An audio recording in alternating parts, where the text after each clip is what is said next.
আপনি আপনার দলের বিপক্ষে যায় কিন্তু দেশের পক্ষে মানুষের পক্ষে সত্য উচ্চারণ করতে সংসদে কিন্তু কোনো বাধা নাই। বাট তারপরেও আমাদের পলিটিক্যাল কালচারটা এরকম যে আমরা সাধারণত কেউই আসলে দলের বিরুদ্ধে কোনো কথা সংসদে বলি না। ইলেকট্রাল ডেমোগ্রাফি থেকে বের হতে পারেনি দলটি, এই বিষয়ে কি আপনি একমত কিনা?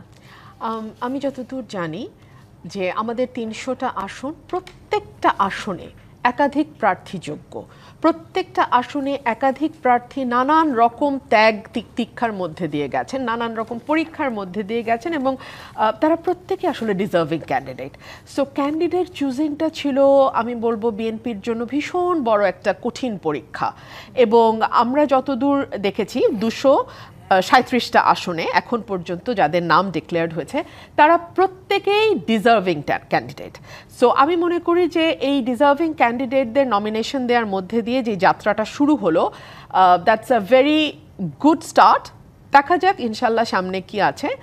আর যেই 83 জন একদম ফ্রেশ নতুন মুখ আমরা পাচ্ছি, আশা করছি এই 83 জন সংসদে তাদের অনবদ্য ভূমিকা রাখবেন এবং একটা প্রাণবন্ত সংসদ আমরা পেতে যাব। আমরা যেরকম সংসদটা আসলে সবসময় চেয়েছি। আমরা তো গত 15 বছরে কি দেখেছি, একটা দল পুরো সংসদটা রান করছে।